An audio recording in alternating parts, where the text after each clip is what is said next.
Welcome to episode 6 of Conversations in Anarchy.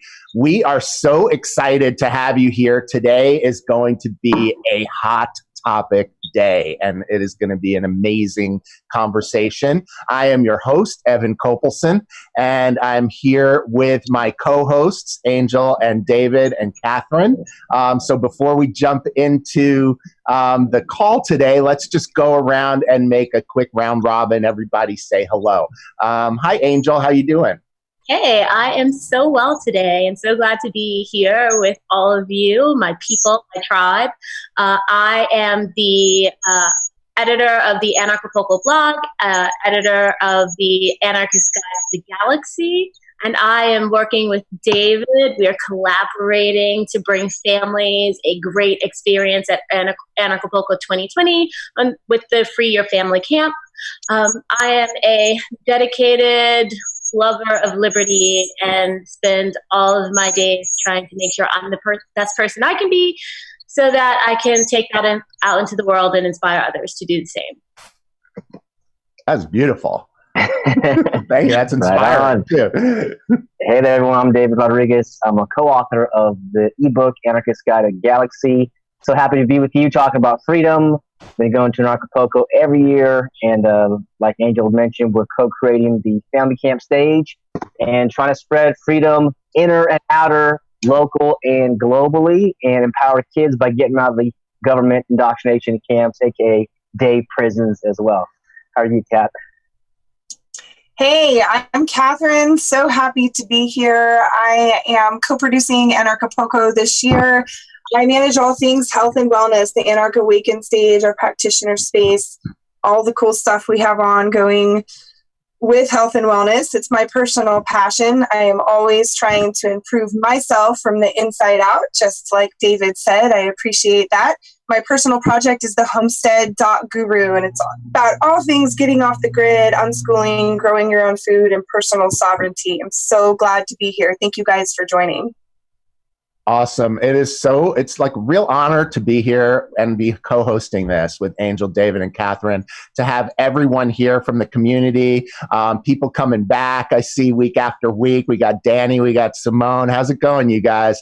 Really, really happy. We're going to be shouting out to all you guys on all our different platforms through the night. So, if you want to come on and talk to us, we're going to open that up in a little bit like we always do.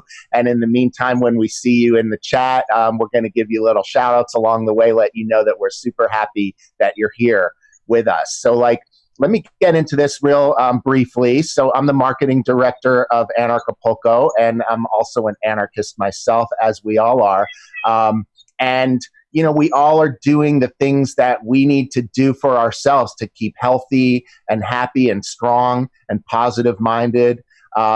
And so all of these things like our ebook and our conversations and our blog posts and all of the resources that we have available, and especially particularly Anarchy itself down in Acapulco every February, are just an amazing way for us all to come together and realize, we may have felt like outcasts at one point in our lives with our friends and family and our kind of particularly unique views about sovereignty and freedom and not going along with the crowd and cutting against the grain and thinking for ourselves. But one thing that comes clear in this community is that we are not alone. We are in this together. We're all on our own journey towards discovery, self-discovery.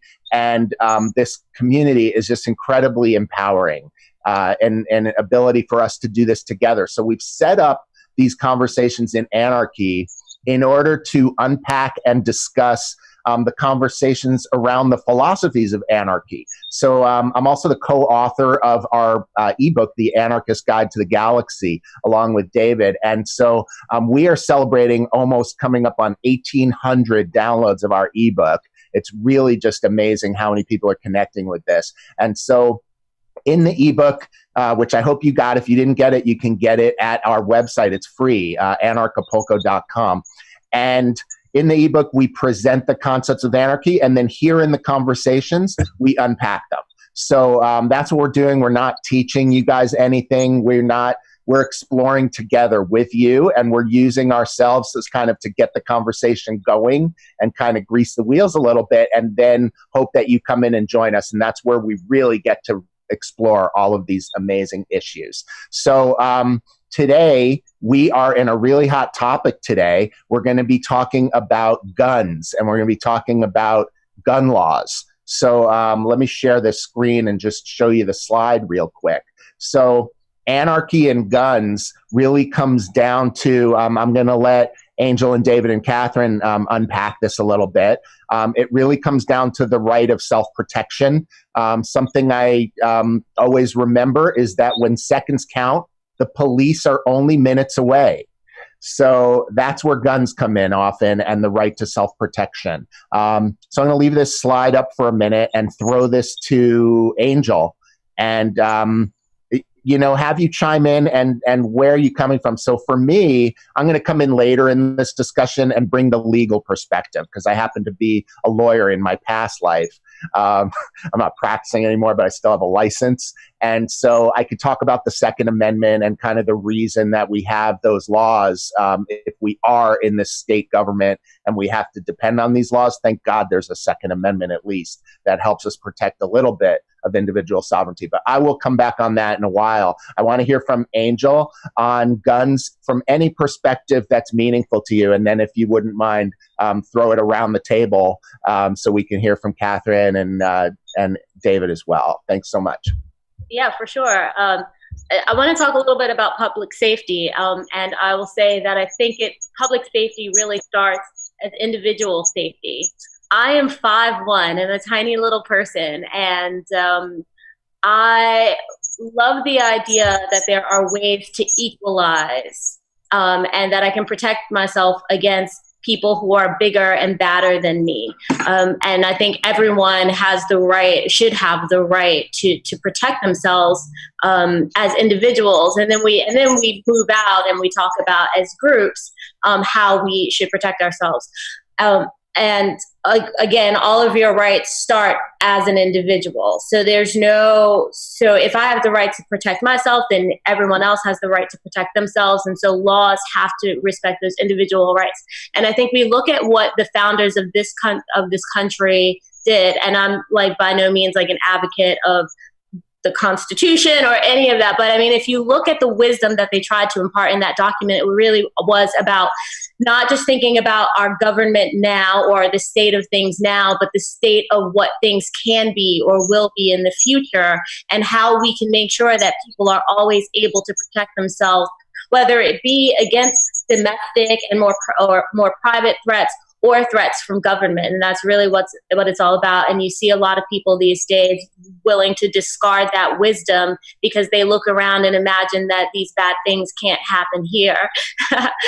They look around and imagine that these bad things can't happen here. And maybe they can't happen right now. I personally think that they can. I think things can change very quickly. But what we need to do is to think about our kids and their kids and their kids and the future. And so we have to put in position the kinds of policies that, maybe not put in position the kind of policies, but support the kind of freedoms that allow people, no matter what time, no matter what era, no matter what threat, we allow them to protect themselves against the bad guys. And there are bad guys out there. So that's really the perspective I'm coming from. David? Yeah, beautiful. Absolutely. So I think in this conversation about anarchy and freedom, for me and my evolution is to remember freedom is simple. Freedom is super basic. It's not calculus. It's, in my opinion, it's basic addition and subtraction. So my rights come from my nature, my creator, or whatever we believe. And so included is the right to protect myself, to defend myself, because I'm the owner of this vessel, this temple. And so if I'm the owner, whether it's this body or some other type of property, then I have absolute right to protect it against outside threats. And so I can use violence to protect it. Now, let's say I'm a business owner and a kid comes in and steals a piece of gum, and am I going to shoot him because he stole that piece of gum? Well, I could be justified in my own right, but then I'm ending his life, which would be, or even harming him. So that would be a violation of his self-ownership, of his rights. So then I have to be responsible, and I would actually probably be more of the criminal on that side. But I think in a free society, those kind of thought processes would occur because now you're responsible for your actions. And then one of the things which is so egregious right now in 2019 is something called police immunity. So you guys are all familiar with these videos. These cops shoot innocent people on camera, and they have this shield of protection. It's all imaginary, just like the Constitution, just like these legislation. And so just like human life, your life is valuable, so is mine. We're equal under the sun and the moon. And so in a free society, whoever was doing protection services, they would be responsible. Whether you wearing a badge or a uniform or a tank top, you are responsible for your actions. So they would be more judicious in their pulling the trigger. And so this all wraps around to incentives of, hey, the police union got my back, and they're all buddy talking about that. So they want to have a good image in the marketing. The police chief comes out there time and time again saying, oh, this is within the policy. We stand behind our guys. And it's all this BS when in reality, everybody has the same amount of rights. My life, my liberty, my property, my pursuit of happiness, and so do you cops. And so this is not to say that there's a bunch of bad cops, but there are a bunch of bad cops, and some of them are nice. I'm sure I know some guys, they're friendly, but when you give them the power, that ring of power, it goes to their head, the human ego gets out of control. And then the other side of it, for guns, first of all, let me just get the point that there should be no licenses for guns, right? I have a right to defend myself in my house against violators. And like Angel just mentioned, if you're maybe a weaker person or smaller stature, you got to have the equalizer. This just makes common sense. And so this is why, this is the right to bear arms shall not be infringed. And we see that there's massive infringement. I'm in California. You got to get a license to concealed carry, and, you even get those denied. So this is what I'm so hopeful about, 3D printing guns. Hope we'll talk about that later. But that's kind of what I'm saying is that we have this right. There's no special privileges with badges. And this is a really exciting conversation. The other side of it is if the government proceeds in the direction that they're going, it's called incrementalism. Just like the income tax was 1%, and the compulsory school started off with 3 months out of the year. The state just incrementalizes its intergenerational organized crime, and they slowly turn up the heat of the boiling frogs. So this is what's so concerning, and we need a new paradigm shift of how society can be run. And I'm so glad to be here and facilitate and talk with you all about this. Catherine, what are your thoughts on guns? Hey, David, I grew up in Missouri where open carry is a thing. So for me, I grew up around guns. I watched my father responsibly handle firearms. He kept them locked up, and he went hunting or he went shooting clay pigeons, and he cleaned them and he locked them back up. He taught me how to shoot a gun. My friends all grew up knowing how to shoot firearms. So I come from a place and currently live in a place in Texas where guns are very common. They're pretty much everywhere. They're not very taboo. And I think that education and access and exposure are really important when it comes to gun safety. You said something, David, earlier that I wanted to respond to. Ken mentioned it in the comments, that yes, we can respond to force, but we don't escalate it, right? So that's why you don't shoot the kid stealing the stick of gum in the gas station, because that would be an unethical escalation. But like Angel, I'm 5'3", I'm a short little person, and I sometimes feel unsafe in this world for one reason or another. So the fact that I have the right, especially now as a single mom, to keep and bear arms, I think that this is really important. And this is something that I believe we need to be teaching our children. There's the 4 rules of gun safety, right? The weapon is always loaded. You only put your finger on the trigger when you are ready to shoot. You only aim at what you're going to shoot. You don't carelessly move the muzzle of the firearm around. And you need to know what your target is and what's behind your target. So this is something that I work with my kids on when it comes to water guns. Oh, don't point that at me unless you're going to shoot me, right? I think that children need to be raised from the beginning with an understanding and a respect for the power of weapons like guns. And when you have an upbringing in a culture where these are seen as a commonplace thing as opposed to a taboo thing, where children are exposed to them from a young age. They learn how to properly handle and manage firearms. You can create a more polite society. They say a well-armed society is a polite society, and there's a reason for that. There's a reason that crime is lower in areas where people may be carrying weapons. There's a reason that crime is higher in areas where non-criminals are not carrying guns. So for me, education is really the foundation for safety with guns in our culture today and beyond. That is really good point, Catherine. And it brings up something I wanted to touch on, which we're going to go into a little more today, which is the whole idea about gun-free zones and how ridiculous they seem to be. Like, because, you know, you grow up with guns and they're not they're demystified, so you don't fear them. I grew up, my dad had guns, and so I got to shoot some guns when I was younger, and I got, did riflery in camp. So I've never really been scared of guns. And then some of my friends are cops, and I worked on a lot of movies, so we always had cops. So like I always saw guns and saw people responsibly using guns. I'm not talking about the cops shooting unarmed people thing. I'm talking about the cops that are rent-a-cops for movie sets. They basically come and make sure everyone's using them safe, and that, there's a property master and all of that stuff. So, guns, then we go into the big cities. So like I live in Los Angeles, and a lot of people here don't have guns. So in the big cities, that's where a lot of these anti-gun laws come around. And I kind of want to talk to any of us live in Chicago or have ever lived in Chicago, because Chicago is a gun-free city, and it's the most violent city with the most homicides by gun every month, every week. It's horrifying, and it never gets on TV. The news doesn't cover it because it's inconvenient to cover how many attacks there are. But is it just me here? I like to ask the questions for like the role I play, like from the outside in. Is it just me, or does it seem that there are a lot more mass shootings in so-called gun-free zones? Any of you want to take that on?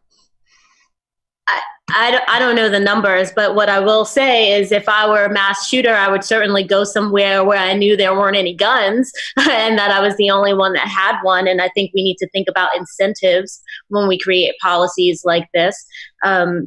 Yeah, there was a cartoon I saw, Angel, that was just a cartoon meme just popped up when you said that. It showed two terrorists like with guns and weapons all over them going up to a building, and then the sign on the building said, "This is a gun-free zone." So they look at each other and it's like, "Oh man, I guess we got to go somewhere else now."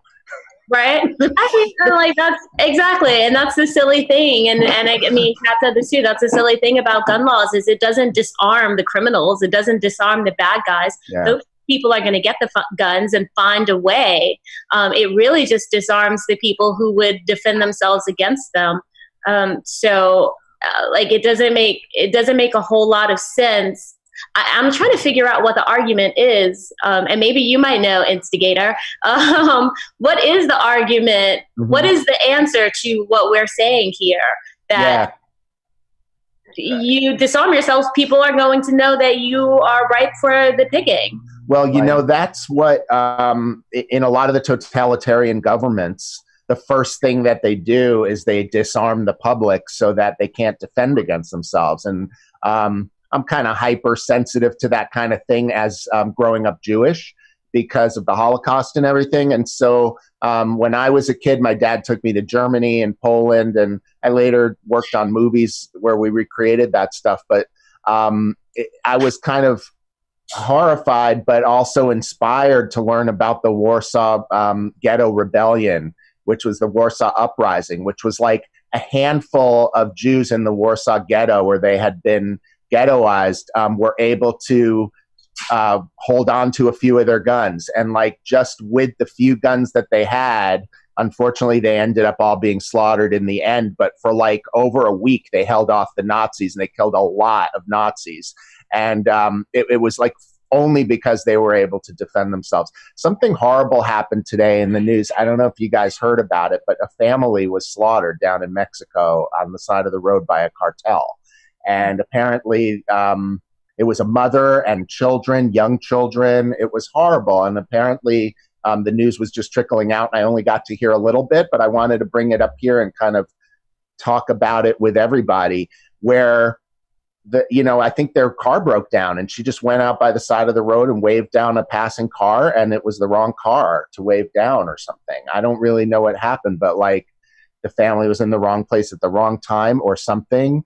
But I wonder what would have happened if there were, if someone in the family had guns, and how we feel about, bad thing. You can't stop every single bad thing from happening, but some things, bad things can be happen. I mean, we hear about people with guns, good people with guns stopping shooters.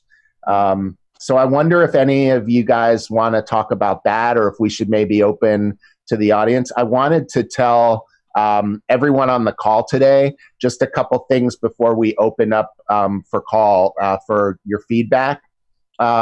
Is a few things. You guys have been coming here every week, so you're kind of getting the hang of it. But the whole purpose of the conversations is to create community here. And we know that hot topics are sometimes a little hard to get into, and you might be feeling shy. But what I do like is seeing there's more of you here with your cameras on this week. And so I think that we're doing a pretty good job in helping you guys feel comfortable here. We're really happy to have you here. So don't worry if you're shy and you don't want to turn your camera on, but as soon as you feel like you're into that, we'd love to be able to see you and talk face to face. And we want to be able to open up to some comments about this and talk about some of the key points, and then kind of have everybody come in and share whatever you want to share, and just try to use, raise your hand, chat into the chat thing. Let us know you have something to say or something to ask, and we will call on you as soon as we get a break. So does anybody in the audience want to share anything with guns now? Are there any gun owners in the audience, or anybody with a story to tell about a gun that you were happy to have? Well, they prepare. Maybe I can share a little bit about some gun-free zone, Evan.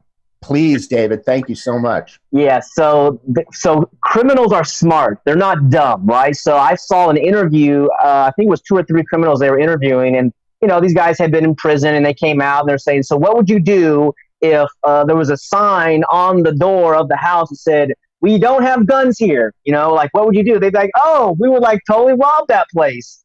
And they say, well, what if it said, we don't call the police, the homeowner is armed? They say, we would probably steer clear of that house, because they have the self-preservation needs as well. So they're not stupid. They're looking to, strike a target that's weak. And just a sign that says gun-free zones in the buildings, or personal property, whatever. I have a button that says, I don't have a gun. Please rob me. Even if you saw these robberies in Brazil. It's so crazy, man. It was these teen boys, and there's this one cross street, and there's somebody from the top with the video camera looking down, and these teenagers are just going up to people, literally ripping the phones off their hands, taking the purses off them, and they don't have any guns. They have no way to protect them, so they're kind of sitting ducks. It's I saw one guy, and he actually grabbed his gun, and he was chasing after these guns, and these kids ran off. So if they know you don't have teeth to bite back with, and no, they're starving, or they're, emotionally traumatized, or whatever's going on inside of them, they feel okay stealing your shit, then they're going to steal it. So, but if they know you can fight back, then they're not going to do it. And so this is why these mass shootings, and just so you know, mainstream news, I don't trust at all. Maybe some of the news is legitimate, or there is some truth to it.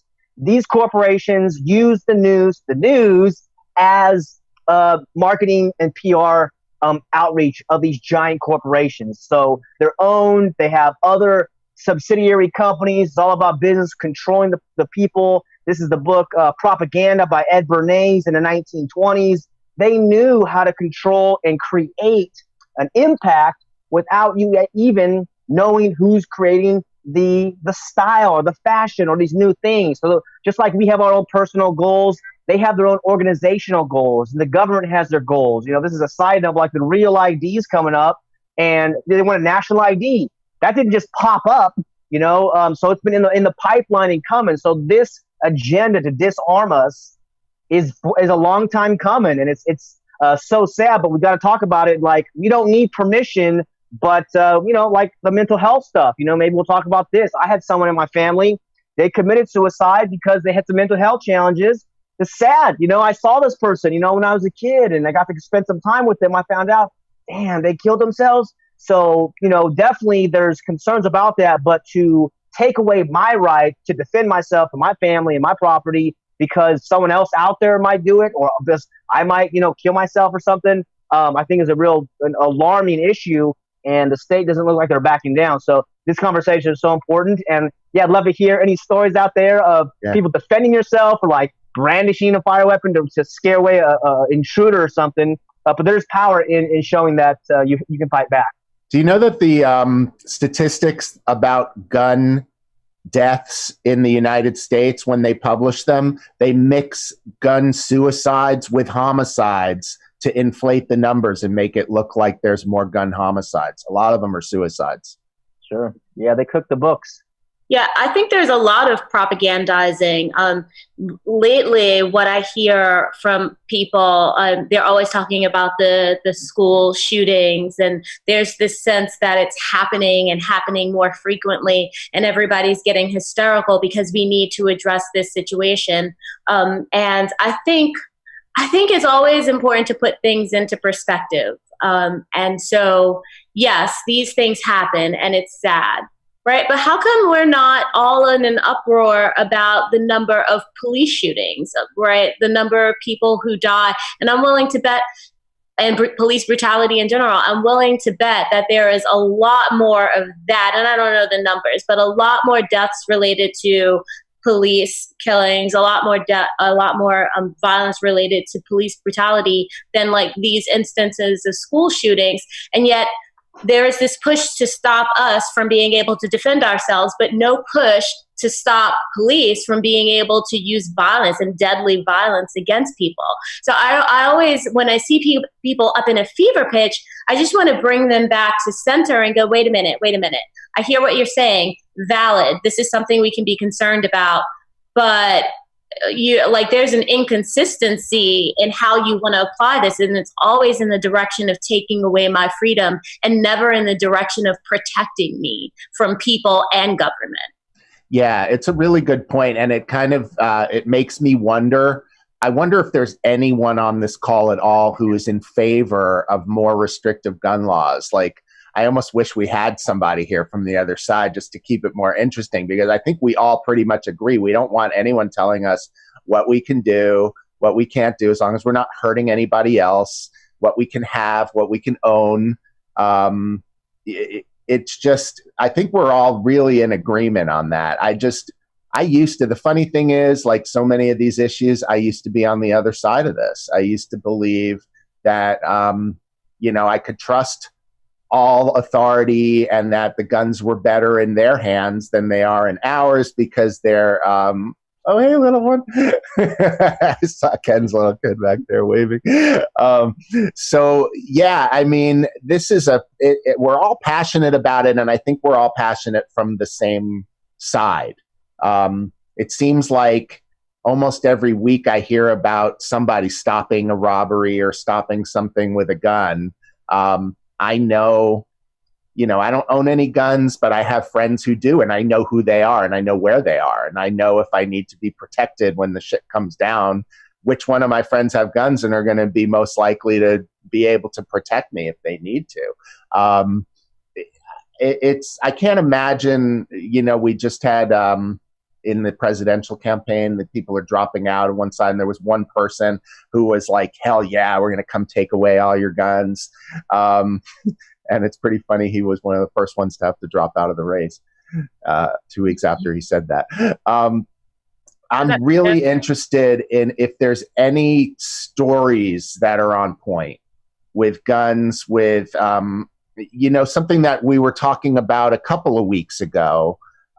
Maybe it was last week, but this is something that's been gnawing at me and bothering me. And I just want to bring it up in the community and get feedback from everybody. But I feel like, and maybe there's no answer to it, and these are the kind of things that sometimes keep me up at night, which is like, we want to be peace-loving anarchists and live and let live and not hurt anybody and be able to protect ourselves and live with our families.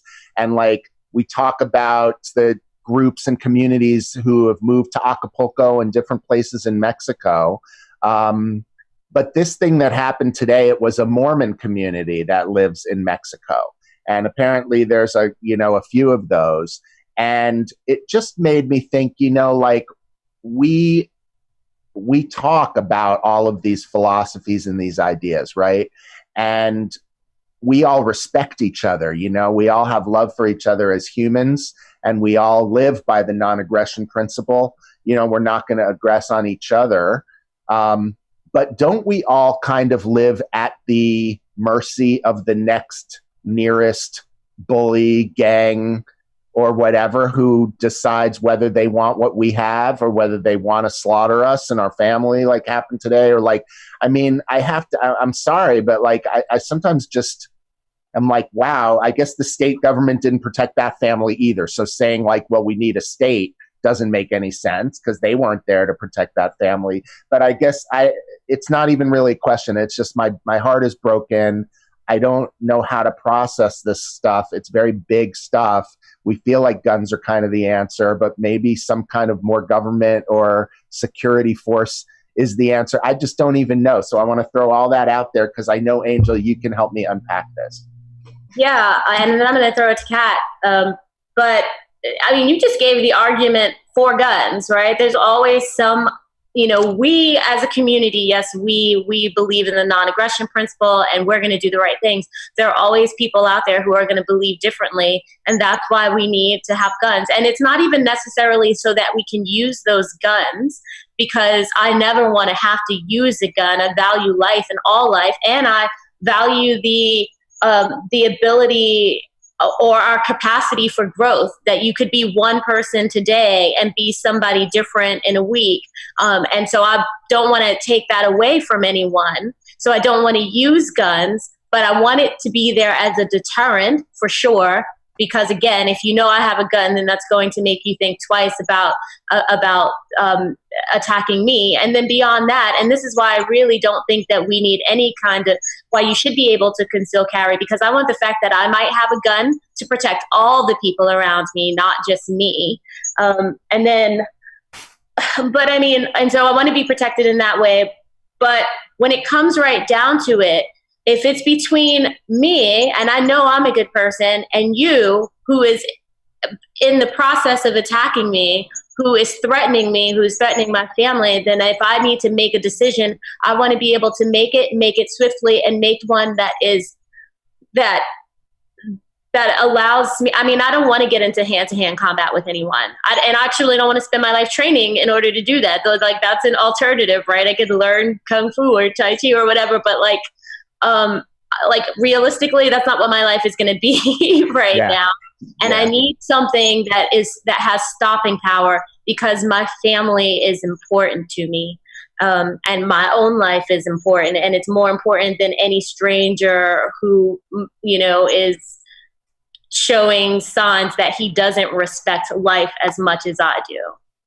For sure. Like David was just saying, that's like, a woman was just called 911 when she was being stabbed or something, and they didn't even send the cops. Think about that, man. Like, these are the guys who are supposed to protect us. These are the guys who are making $200,000 a year. They get giant pensions. They got a whole department. They got huge trucks. This woman's getting stabbed and they don't come. So it's like, for the programming that we get in the state of schools, like, the cops are there for us. How about the other side of freedom is personal responsibility? This is maybe a next level, a conversation later. But like, we got to fill. I think someone else said militia, and maybe that's a scary word because the state is organized crime. But like, your buddies, who are you going to call when like shit goes down? You're like, I'm going to call Evan. Hey, buddy, I'm getting robbed right now. Can you come help me? Or Captain or Angel or Danny, Tony, come help me, please. Rather than call these 911 guys who come in, shoot everybody, and they're like, okay, so who's the criminal here? They're like, he's gone. You just shot. I called the cops, man. You killed me. You know, so like they just come in there guns blazing. They have immunity, so give them this overconfidence. And I think personal responsibility. It's like a new paradigm of I'm responsible for my life. I value my life. Like Angel, my family, I'm gonna lay my life on the line. But like you guys just come in here and gonna shoot me, and you have no liability, dude. That's terrible. That's like a red flag, man. I got to get out of this situation and have some buddies that I trust in a neighborhood that's safe and moral. And the last thing I want to do is take someone's life unless they're gonna take my life, or it's like that very fine line. And then hopefully I make the right choice. Catherine, how about you? Yeah, excuse me. I wanted to touch on this situation in Mexico. So while we've been talking, I went ahead, I read an article on it, and I pulled up Wikipedia and I pulled up the gun regulations in Mexico. Interesting thing, these Mormon communities began to form in Canada and Mexico because of the illegality of polygamy in the United States and the persecution of their way of life. So they were actually political refugees, religious refugees, moving to a place where they thought they would be safe. Okay, so in 1857, the Mexican Constitution, Article 10, indicated that people have the right to keep and bear arms in the United States of Mexico. Now, this changed in 1917, and it became even more strict in 1971 when they decided that Mexican people may keep arms in their home only and may bear arms if they are a certified licensed member of the government, for example, the armed forces or the police. And the Constitution specifically says that this right is to be regulated by police regulation.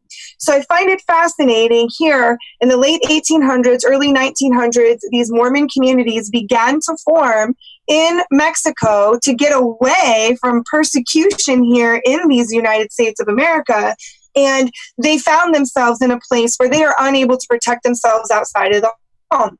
So this leads me to the point that laws don't control people. As you can see in Mexico, they are not supposed to be bearing arms outside of the home. And so this article talked about how these people were traveling during the day. They wanted to be safe.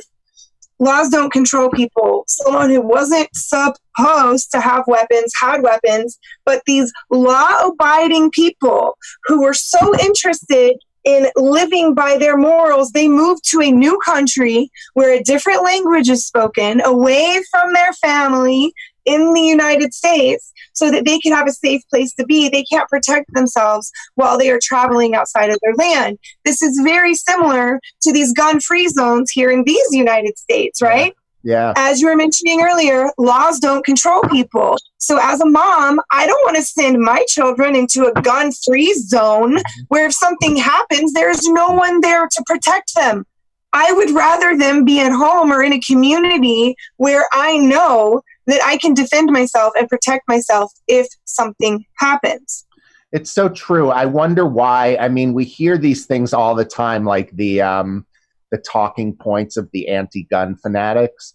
And it's always like, if everyone has guns, it'll just be shoot 'em up Wild West. It's like, why doesn't that ever happen? Like, why don't we ever hear the story about the Wild West shootout in the Texas bar? It never happens. Like, I'm still waiting, so they keep telling us that's why we can't have guns, because it's going to be anarchy.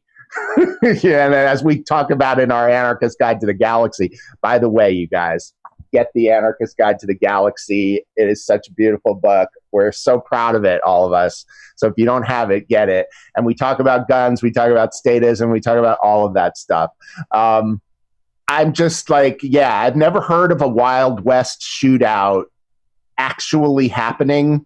And I just don't even know how they get away with spinning those, the fake talking points, and like, they don't get called out on it. Or is it just like our media is so bifurcated? There's conservative news and there's everything else. And so everything else is all in the bag together. They're just not going to report on any of that shit. Yeah. And really interesting. Does anyone in the audience have a question or a comment? I know that Michael had something a few minutes ago. Are you still there, Michael? I don't think I have the mute controls. So if Michael's on the call and we could unmute him. Yeah, I'm here. Can you hear me? Michael, how's it going? Doing damn well. Thank you. Awesome. Thanks for being here. How's it going?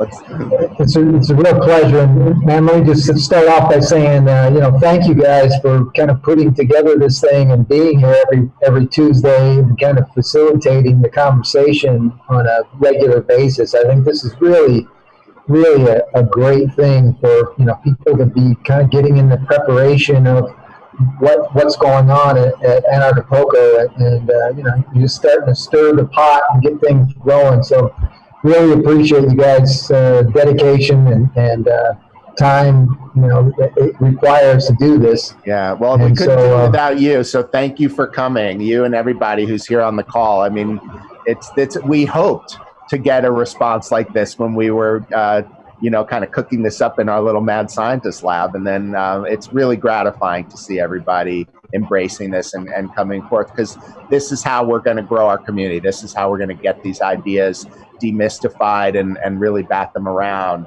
and talk about them. I'm really interested in your perspective on today on guns and stuff. Where are you coming from on this? Yeah, well, I can certainly say that, my experience in something like Chicago, I used to have a job. I worked in the south side of Chicago, and on occasion I had to drive a truck.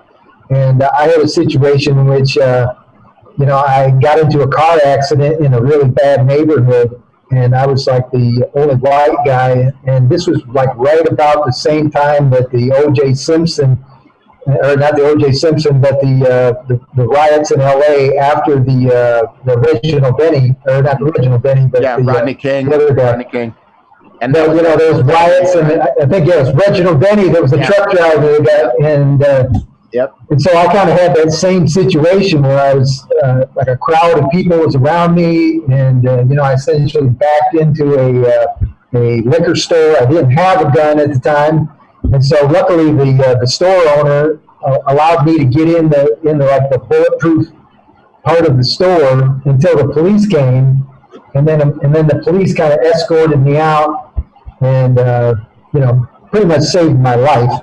Wow. But from that point on, I carried a gun wherever I went in Chicago, and it came in real handy on more than a couple of occasions. But what I wanted to talk about really was kind of the stuff that Dale Brown, one of our speakers who are going to be at Anarchy this year, has kind of pointed out in regard to his kind of training of the community in regard to really preparing people for situations in which maybe a conflict can get out of hand and then go into something where it's more violent.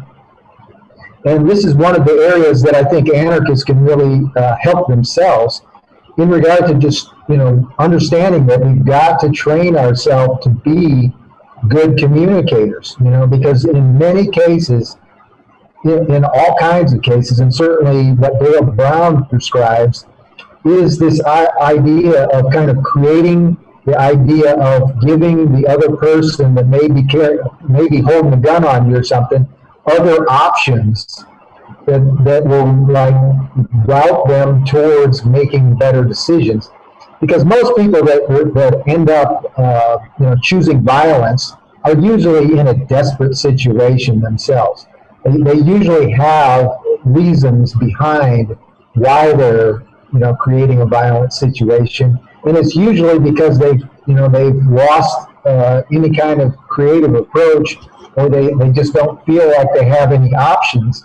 And so for us as anarchists, we want to demonstrate that we realize that people are valuable, that people represent a great deal more than just what the government portrays them to be, and we are of this higher consciousness, and that's one of the things that society is really trying to keep people away from, is that lower consciousness. They always want to keep people afraid of each other, and and ashamed, and in a desperate situation. And we need to be the ones that are actually saying, hey, man, I see you're carrying a gun, and that to me says you might have some problems, and maybe I can help you, And in those kind of situations, we can really kind of, get beyond just, considering, just being someone that's advocating for everybody carrying guns, but actually advocating for recognizing that every person has value, and violence is really the worst choice. And even if I am totally justified in shooting somebody because they're threatening me, that's really still a bad circumstance, because it's only going to end up being a bad thing for everyone.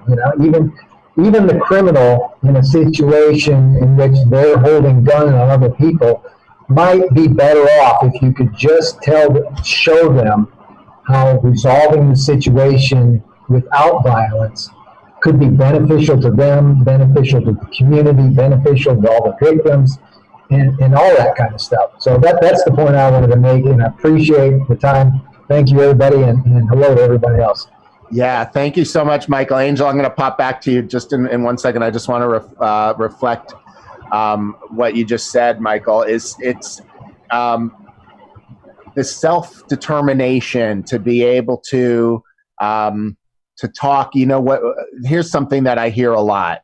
Everyone talks about wanting to limit the guns and pass more laws. Nobody really wants to talk about the underlying cause. They may throw around the word mental illness, but it's not mental illness. I think you just put your finger on the true underlying cause of gun violence and all violence is people not feeling that they have value and not feeling that they are seen and accepted, acknowledged, whatever. So I just wanted to reflect that and maybe come back to that later in the conversation, talk about it. I know Angel's itching to get in, and I know when she gets like that, it means she's got something really cool to say. So let's get Angel and Catherine, but like later in the conversation, I want to come and talk more about what you said, Michael, because that is, I think, the real depth of it right there. Yeah, so thank you so much for sharing that. Yeah, go ahead, Angel. And I kind of want to go back to what he was saying because it made me think about something. And, we pro-gun advocates, maybe we get this, this bad rap that we don't value human life, but I really do. I was thinking about this movie, Murder on the Orient Express, and I don't want to spoil it for anyone. But what really struck me that was sad about what was happening in that movie is that all of these very decent, very good people got brought into a space of being violent because someone else was violent, right? And they all became something different than what they are. And that's really why, as anarchists, we're committed to the non-aggression principle, because we don't want to have violent interactions with people. And it is so sad when that is who you are internally, but there are other people who are willing to violate the non-aggression principle and put you into a state where you're acting in a way that isn't like it compromises your integrity. I never want to be hurting anyone else. And the fact that someone else makes the decision to put me in that situation. I mean, obviously I have a choice, right? I can say, well, I don't want to, I could be a pacifist. So go ahead and, kill me because I want to have integrity. I just think it's a really sad thing that we sometimes are forced into those situations. And I want people to know that that's not like being a pro-gun advocate doesn't mean that we're raring to go and raring to pull the trigger. We really, really want to live in a space where people never have to pull the trigger. And sometimes just having the gun available is a deterrent enough that maybe we have the time and the space to really deal with people in a different way. And so that's something that's really just a thing that was on my mind. Got something to add right to that because I love Dale Brown and his threat management centers because they're all about prevention. They've been around for 20 years. Amazing psychology and tactics, like Michael was saying. What good is it to kill somebody? Yeah, you're justified, but like, why? And there's a quote by Marco Kloos, Kloos, which I just recalled. He says, "When I carry a gun, I don't do so because I'm looking for a fight, but because I'm looking to be left alone. The gun at my side means that I cannot be forced, only persuaded. It doesn't limit the actions of those who would interact with me through reason, only the actions of those who would do so by force. It removes force from the equation, and that's why carrying a gun is a civilized act. So it's like really having a conversation like, it's my right to defend myself. It's civilized, and just like the idea of anarchy, we don't need a state.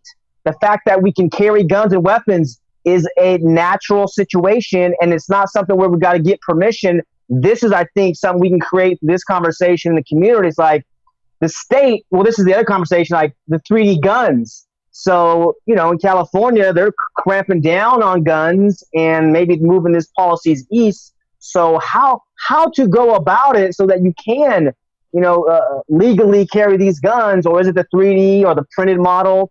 But it's civilized. It's not bad. It's the person who pulls the trigger. And the other quote, and I'll give it back to you, Evan, was that, you know, there's a picture of a kid and he got really bad grades. And he says, you know, the teacher says the pencil's what's caused the bad grades, right? It's like, no, there's a person behind it, you know, and grades don't matter anyways, but just the conversation, like the pencil is by itself, the gun is by itself. It's the human, if they feel loved, if they feel like they're somehow part of humanity, maybe even not part of an intimate community, but part of humanity, they're seen, you know, wave that, just wave and like, you know, giving a high five or shaking somebody's hand, being kind to them, that can go a long ways, especially in the urban areas where people are just nameless and faceless. It's like, dude, does anybody freaking care about humans anymore? I feel like maybe that might be the case in these large cities and less so in smaller cities. Yeah, I mean, that meme kind of came up too. I remember, I forget exactly what it said, but it was funny. It was like the teacher made the kid write something like 100 times, but the kid didn't write what the teacher said to write. The kid wrote like, you know, my pen caused this or something like that. And the teacher's like, no. It's very funny. You know, like one of my buddies who is a gun owner had put this to me a while ago when I was kind of making the shift, you know, into the way I think about things now, which is a lot more anarchistic than when I was still trying to figure stuff out along the status lines. You know what I mean? But he said, look, he's like, you've shot guns, right? He's like, you've never gone out and killed anybody. You've never wanted to kill anybody. That's true. And he's like, what if I were to just put all my guns and then get all my friends' guns and just put them here on the living room floor, just lay them out, just like, not like you would trip on them and go off, like they'd be safe and whatever, but there would be an area of your house just stocked with guns. He's like, would you ever go and take any of those guns and commit a crime or go hurt someone with them? And I said, no, I never would. He's like, exactly. So why does it matter how many guns you might have? And that got me thinking, like, why do we meaning the state, think that we have to go invade somebody's sovereign land if they find out they have an arsenal? And like there's an X number of guns and all of a sudden it rises to the level where the government says they can come in, you have too many, or they want to check to see if they're all licensed. That goes to the licensure thing you're always talking about, which is like you got the paper and the permission. But like whether you have one gun, 100 guns, a tank in your backyard, you know what I mean? Or a nuke in the basement, theoretically. Unlikely. Yeah, very highly unlikely, yes. I just saw an episode of The Blacklist, though, where that happens. So, you know, it could happen. It could totally happen. It happened like on TV. I just, you know, it's really hard to figure out what is the purpose of these anti-gun laws, except to give more power to the state. And the thing that really gets to me is that when I was on the other side, I didn't realize that I was cheering and literally putting the power into the hands of the state. I thought I was doing what was best for me and my friends and family and community by saying, no, we have to have, you know, that quote, common sense gun laws. It's like, what does that mean? Because we've already said that criminals don't follow the law. So if they followed the law, they would follow the sign that said it's a gun-free zone, or they would follow the law that says don't rob in the first place. So I guess my question to you guys is is it possible to move the needle of this conversation, not here within our community, but in the real world? Like, it seems that people are either on one side or the other, and they're either pushing for more freedom or more restriction and more power to the state. And I don't see a lot of people crossing over and changing their minds. So I'm thinking, like, what can we do as a community to help move that conversation into the real world? Does anyone have any ideas there or thoughts about that? I think I've seen some leftist or Democrat who maybe they were taken to the gun range by like a conservative or something. I don't know if it was on Vice or something, but they kind of gave him some hands-on experience, you know, because a lot of people who've never shot a gun, you go out and you think you're going to like blow up something like it's a movie, right? People watch TV, that creates the reality. As I mentioned, Edward Bernays, you know, with perception is reality, right? Or manufactured consent and these things. But like after they go out and shoot a 22, right, which doesn't have too much kick, or, you know, a 20 gauge or something, a 12 gauge gives a lot of kickback, but like, just go out and shoot a 22, go shoot some cans or something, give them the experience, you know, give them some ear protection, give them some eye protection, and let them try it. And then they'll say, oh, okay, I thought I was going to like blow it up like it was a bazooka or something. But other than that, I think through the status indoctrination, it's a lot of fear. And if they don't try it out and experience it for themselves, then they have this idea that it's, you know, like, I don't know, Sylvester Stallone on Rambo or something, you know, and it's like super dangerous and you can just, you know, slaughter people.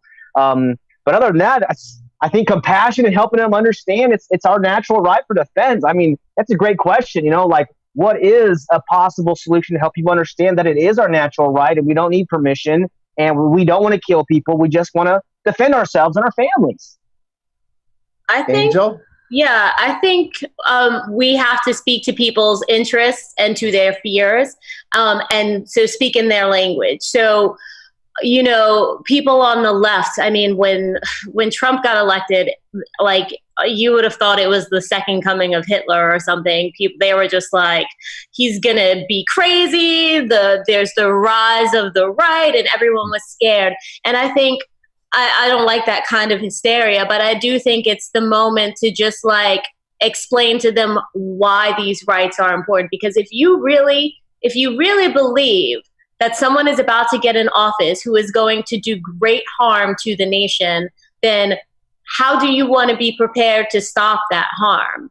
What do you think you will need in order to be able to fight against the injustices you see coming? That is such a good point. Can we talk about that for a second?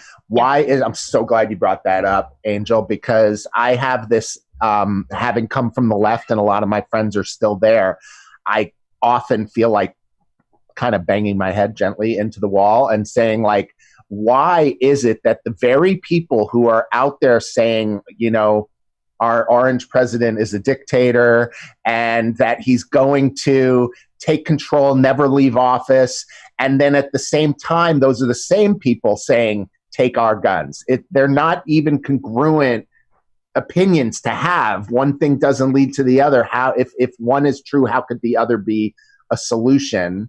And it makes no sense at all. And I think that's where it goes to derangement syndrome, where people they have such a fear and a derangement. So I'm trying to keep this away from politics and political parties, but anyone on the call, feel free to talk about whatever you want. I'm just trying to personally keep it away from political parties, but it is interesting. I've been noticing among anarchists, I haven't met a lot of Democrat/leftist anarchists because they seem to be way more in the camp of the government power is the answer and not the problem.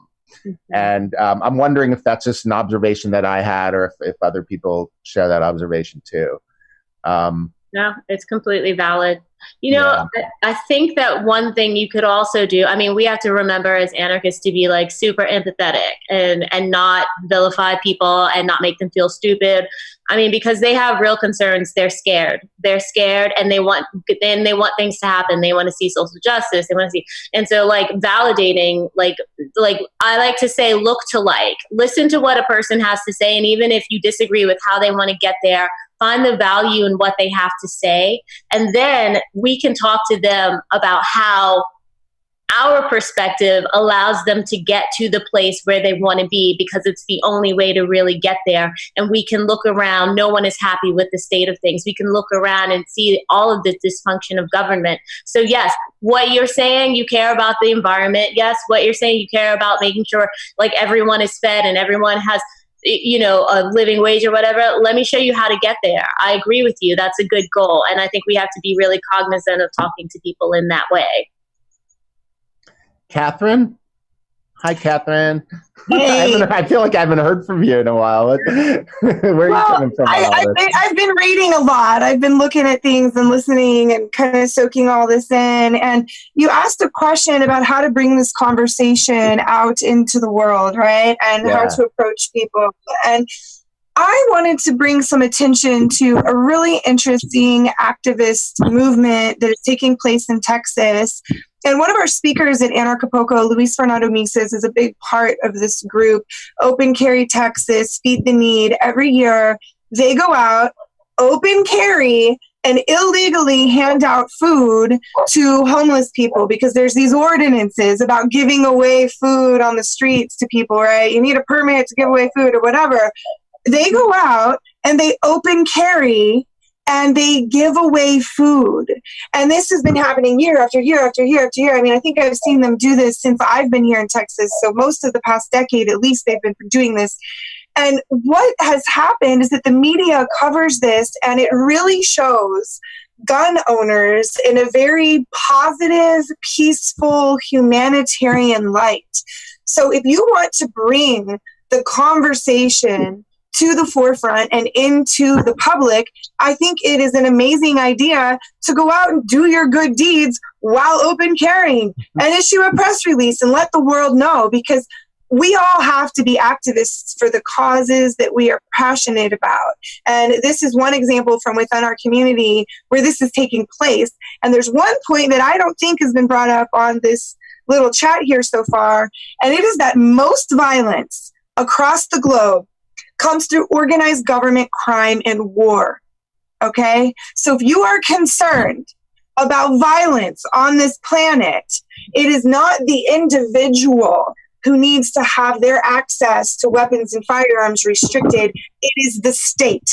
The state is who cannot be trusted with firearms. It is the state who blows up entire cities and villages and bombs churches from airplanes and weddings. And I mean, it is a disgusting, violent institution. So if we are going to talk about violence and if we're going to talk about guns, we need to focus on the number one perpetrator of violence on this planet, which is government, not the individual, not the hunter, not the open carry activist feeding homeless people in Dallas, Texas. So I think a good read, that might get us into the Second Amendment right there.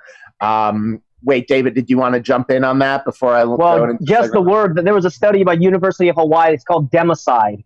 There's over 200 million deaths by government killing their own people. And it is absurd and insane. And at least that study gives some scientific credence for somebody's academic or intellectual. Wow. But as people on the streets, we can see we're getting violated. The road pirates are stealing our money, and they're killing people on video. Whether you're white or black or yellow, red, doesn't matter. They're killing a lot of innocent people. Evidence, and nothing happens to them. Lack of accountability with tax dollars. We're giving them money, and they're using that money to buy guns and uniforms and then kill these people. Yeah. So democide's the term. It's really powerful study to take a look at. Wow. It's and the police.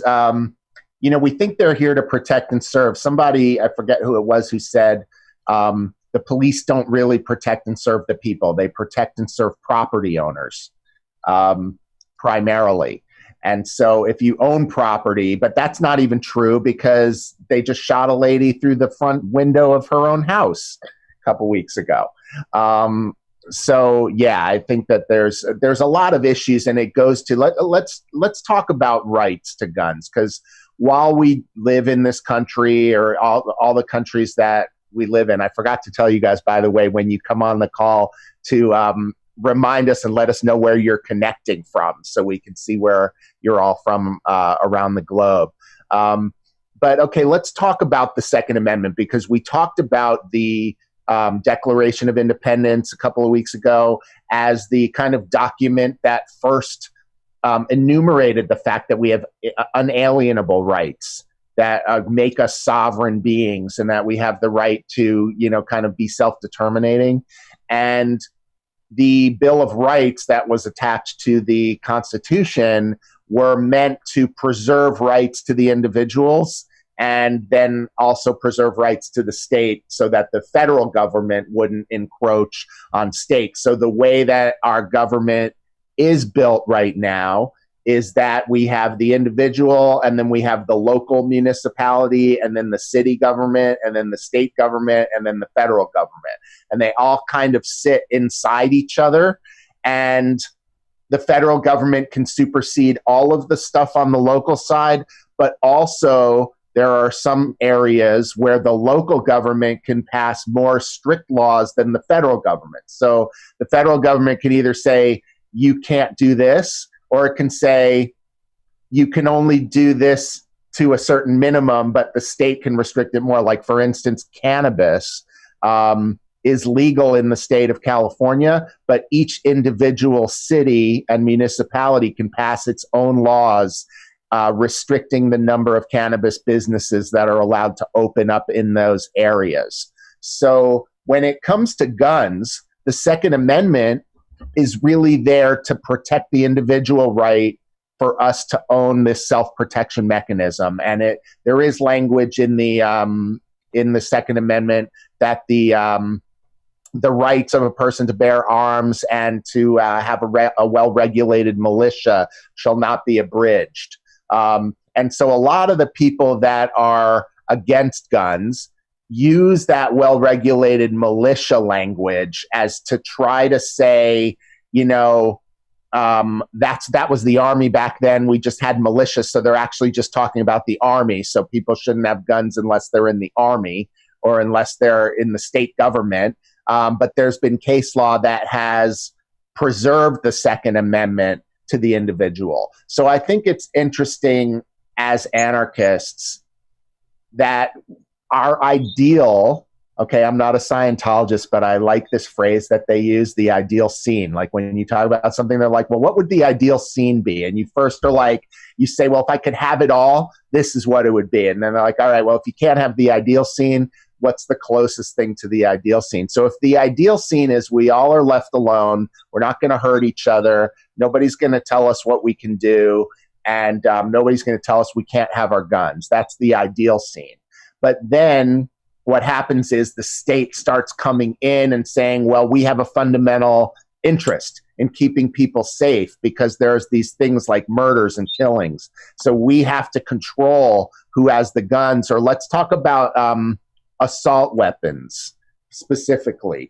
Does anyone have feelings about that? Because I know that there's really no such thing really as an assault weapon. It's just a term that the media kind of invented.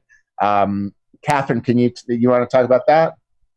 Yeah, sure. So I want to mention that today is really a groundbreaking day in our activist movement for Second Amendment rights activists and militia members. There was a resentencing in the case of Schaefer Cox. I won't take up a lot of time about this, but if you have not read about Schaefer Cox, he's a dear friend of mine that I met in 2009 at the Continental Congress of 2009, where we literally voted on delegates and came together and tried to, through paper, do exactly what the Founding Fathers did by enumerating our rights and trying to rein the scope of government in. And he was set up and entrapped by the FBI. He was a founding member of the Alaska Peacemaker Militia. And when he was giving speeches on his way home from the Continental Congress, he talked about their militia. And he said, and we've got these weapons, and we've got these grenades, and we've got these whatever, blah, blah, blah, blah. So someone called the FBI. He found himself surrounded by informants.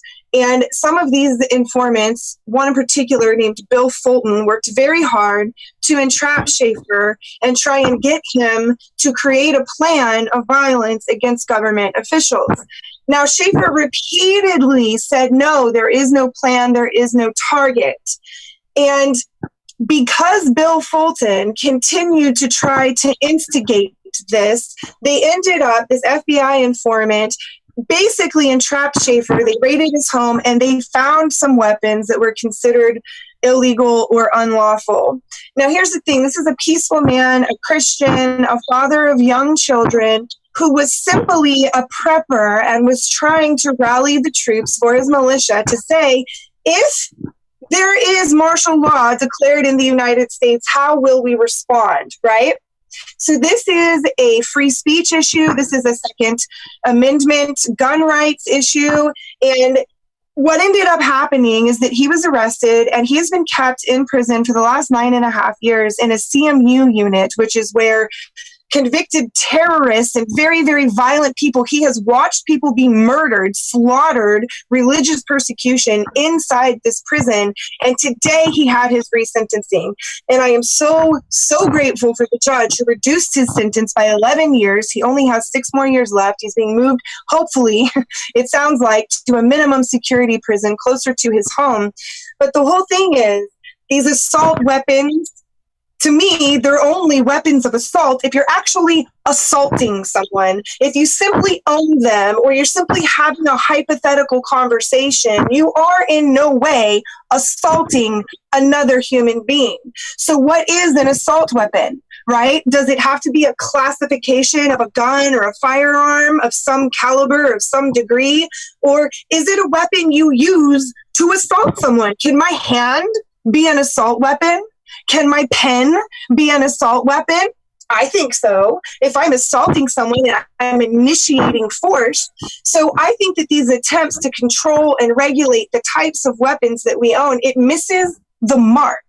The mark should be set on people who are instigating violence. Was Schaefer Cox instigating violence? No. Was he planning to instigate violence? No. Was he preparing just in case our government that is known to instigate violence across the globe were to instigate violence here in the United States? Yes. Is that a crime? No. Self-defense is a right. So if we're going to talk about assault weapons, it should not be about how rapidly it fires or how big it explodes or the caliber of the bullet. It should be the manner in which it is used. My body can be an assault weapon. Yeah, exactly. Who was the guy, who was the family up north that got in a, they won a case against the government? Yeah. Clive and Bundy, right? And so does anyone have the facts of that case off the top of their head and can talk about that right now? I don't know their case as well as I know Schaefer's case, but their family has been involved in standing up for Schaefer. But yeah, I mean, they were assaulted. He was shot while driving a vehicle peacefully, and he was murdered in his vehicle. And these were people who wanted to protect their right to land. So, it's a really interesting conversation. I hope someone here has more information about that specific case. Yeah, we'll come back to that. That is a case where they had a shootout with the government and they ended up winning in court because the government had no right to come and try to take their guns away. And they actually, I think, fired some weapons. I might be mixing that up. So we'll come back to that. They were doing civil disobedience. They were doing civil disobedience and they knew that they had weapons. And, rightfully so. They were standing up for their Second Amendment right. But the Second Amendment doesn't give us anything. We have these natural rights. So this is what I think the conversation might want to go in the future is we're evolving from statism, not Democrat, Republican, total statism, not socialism, communism, total statism to freedom, voluntarism, and anarchy, just like I think the issue of our time is freedom or getting from slavery into freedom, and to keep it simple, just like Catherine mentioned, the assault weapon needs an assaulter. There needs an aggressor. It's the person behind that. And whether it's a fork or a machete or a, cannon, if you are aggressing against somebody, you're the criminal. Doesn't matter about your license, your badges, or whatever's going on. If you're initiating that, it's you who are the bad guy. So how to have that turn into a meme? If we could turn that into a meme, like the Epstein didn't kill himself meme, dude, that would be awesome. It's so true because, I saw something like the statistics of murders I think hammers and blunt objects are used far more than rifles. I think pistols rank up there, but again, they conflate that with the suicide numbers, so it's hard to say. But, tons of knives in everyone's kitchen. Why isn't everyone going out there committing knife murders every day? It just seems like guns have this uncontrollable urge, if you have them, that you need to go out and use them and kill people. And I just haven't seen that really to be the case, except for the most violent of criminals in our society who seem to kill for fun or for power or for something like that. Hey, it looks like Danny. Danny, you want to come on? Danny from the Netherlands. What's up, my brother? Thanks for coming and joining us today. Yeah, I want to say about the guns and shooting everybody. I play paintball in Europe, and then you do an event, few days, and you got the camping site. Everybody have guns. Nobody is shooting each other because, you got a lot of small teams, clubs, and from all countries. They don't hurt each other.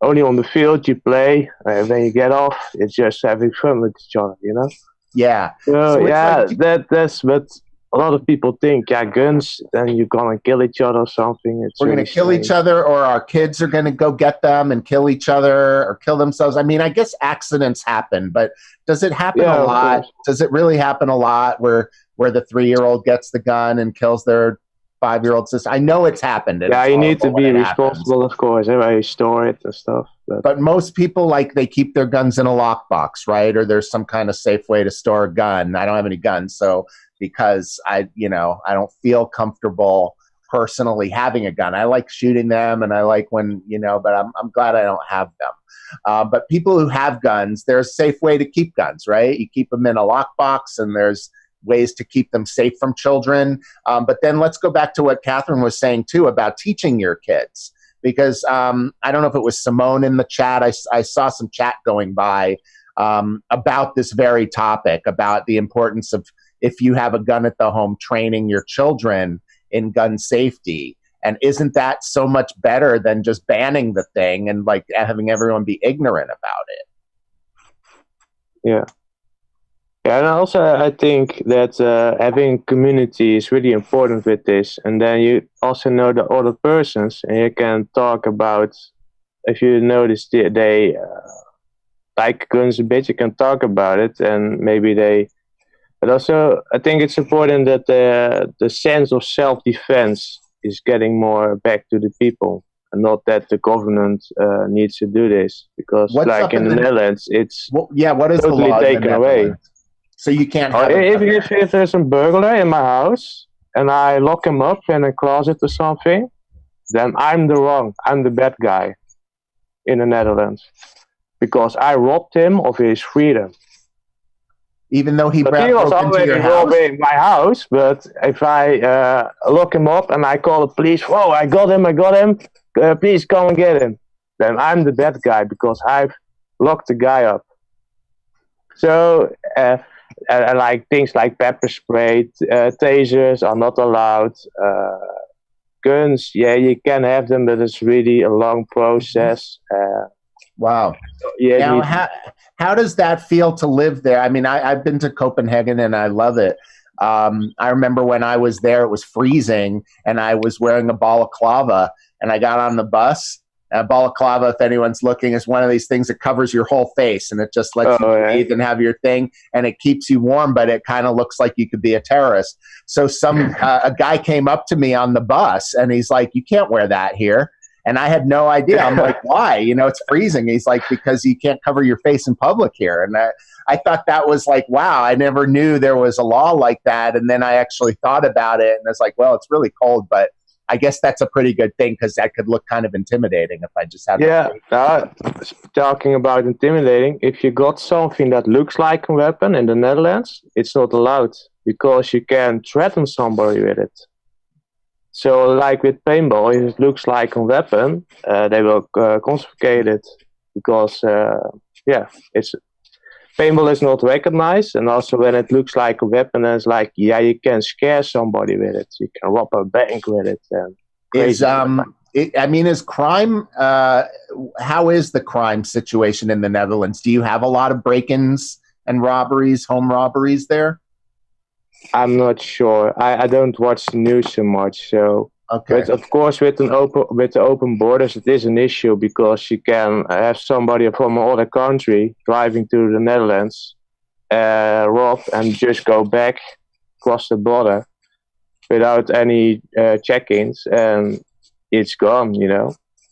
That does So happen. you don't have any right to self-defense? Like if somebody breaks into your house, you have to fight them hand to hand, or? No, but so far I know, no. Thieves are very much protected. They are better protected than the one you're gonna rob. So that's really crazy stuff. That is really crazy. That's really crazy. What does anybody have thoughts about that? I almost can't believe it. I'm sure you know the laws, but that sounds crazy. So Danny, if they break into your house, you just have to let them take your stuff.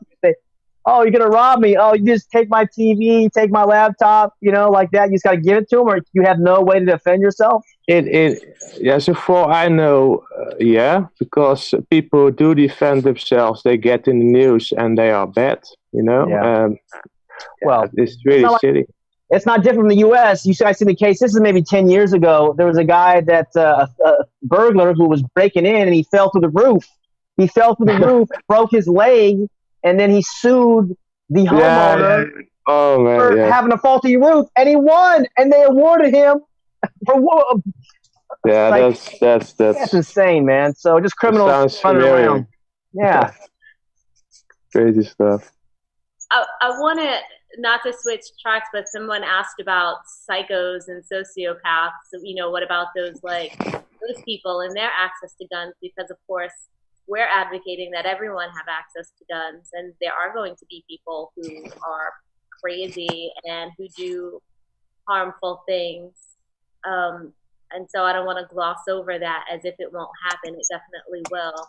Yeah, it's a good point. So let's discuss it. I mean, it's not everybody lives by the non-aggression principle, and there are bad people in the world.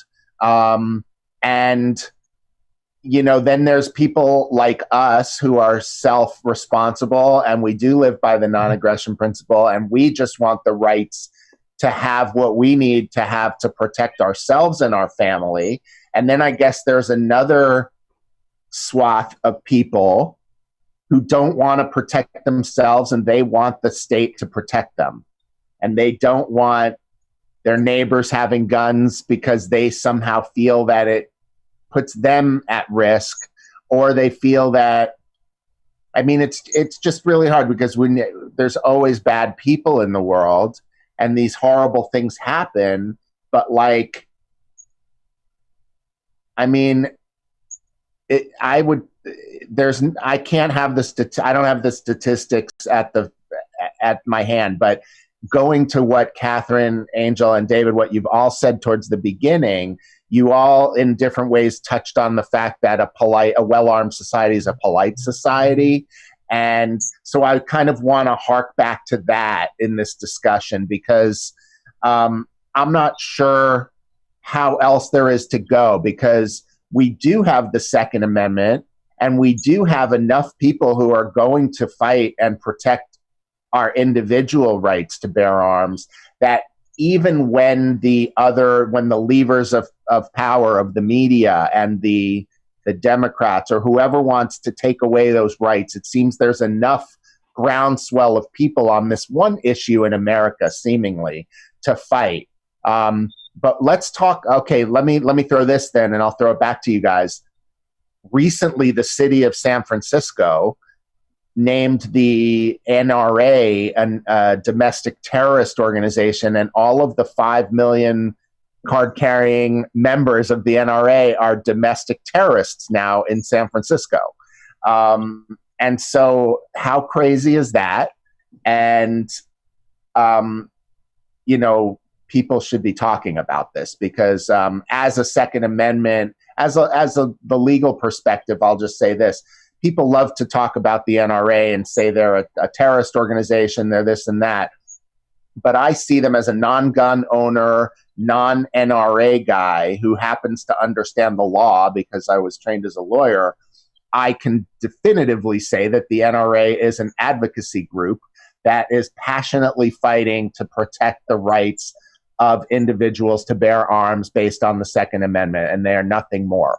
And so how do we deal with our government? When I say our government, I mean any government in the United States, like San Francisco, who takes a bold action like this to say that not only are you not allowed to have guns, but you're a domestic terrorist if you belong to the advocacy organization that protects your rights. And then it's a sanctuary city also, so that they don't deport even violent criminals who commit crimes. But then you're not allowed to have the guns to protect yourself, or you're a domestic terrorist. It's kind of like what Danny was just saying. It's like we exercise our rights to protect ourselves, and then we get labeled as the criminal. And I guess I'm just sitting here, the words are coming out of my mouth. I can't even believe what I'm saying because it doesn't literally make sense. I feel like we live in a crazy world with way too much restrictions on this issue, and like nobody who doesn't believe what we do willing to listen. So it goes back to that thing, like, how do we move the needle? This is a really important topic, and it's how do we move the needle? Catherine. Okay, so for any of you who followed my activist career, this is really what got me jump-started after the Ron Paul 2008 was a very similar thing that took place in the state of Missouri. There was what is now known as the MIAC report, which is a report on the modern militia movement that was issued by the state of Missouri, a fusion center. And a fusion center is basically a multi-jurisdictional agency that was created out of the 9/11 Commission Act, that took place after 9/11. And this piece of legislation allowed for these things called fusion centers, which are grant funded by the DHS. And basically they merge these different jurisdictions of FBI, state police, city police, campus police, CIA, whoever. And they merge these jurisdictions together in terms of their information gathering and their strategic analysis that they create. So many of such reports have been issued. Now, they didn't say that people who supported Ron Paul or the Constitution Party or had the Gadsden flag were terrorists. They didn't use that exact words, but they said that they might be potentially violent, radical militia members, okay? So as a person who lived in Missouri, I heard this. I had Ron Paul bumper stickers. I had the Gadsden flag on the back of my car. I was one of these people that was being profiled, and it was being sent out to law enforcement all across the state of Missouri. So what we did in Missouri was to rise up in response to this. We came to the state capitol. We printed out copies of the MIAC report. We printed out copies of our literature about Ron Paul, about gun rights. We gave them copies of the Constitution just in case our state senators and state representatives were unaware that we have the right to keep and bear arms. In fact, we gave them copies of the documentary America, Freedom to Fascism. This went to every single state legislator, and state senator, and the governor, and the assistant governor, the attorney general in the state of Missouri. We handed it to them by hand. We asked them to watch a copy of America, Freedom to Fascism, which we have Sherry Peel Jackson speaking this year at Anarchy. She's featured in this documentary, and it's really important. It's really, really important. You guys need to check this out if you haven't watched it yet. It is something that woke me up. And what happened when hundreds of activists showed up in the state capitol saying, here's what they're saying about us and here's who we are. I'm wearing my peace sign earrings like today I'm wearing my tie-dye, right? And I believe in gun rights. I believe in sound money. It doesn't make me a violent radical militia member. It doesn't make me a terrorist. So yes, I'm an anarchist. I don't want to be involved with government. But when government is doing things like these, it is a mandatory thing for you as an individual to speak up in some way if you can, if you want this to choose. if you want this to change. So people in San Francisco who are in the NRA, who care about the NRA, who care about gun rights, you need to speak up. You need to take action. Not only was the MIAC report retracted and removed as a piece of strategic information for law enforcement, the head of the MIAC Center was given a different job. He was removed from there. And I went on with a group of activists and we visited over 24 fusion centers across the United States. We showed up, we walked in with open records requests, we walked in with literature about who we are to show them that what you are being trained on is bullshit. We are good people. We are peaceful people. We are nonviolent. And you want to know what the Southern Poverty Law Center did?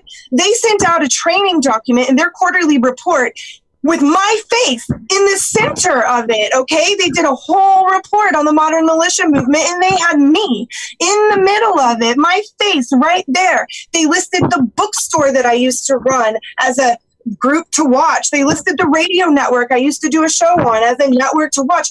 I have been profiled so many times by the Southern Poverty Law Center, I can't even count it. As an individual and as groups that I'm involved with, my ex-husband had articles written about him, okay?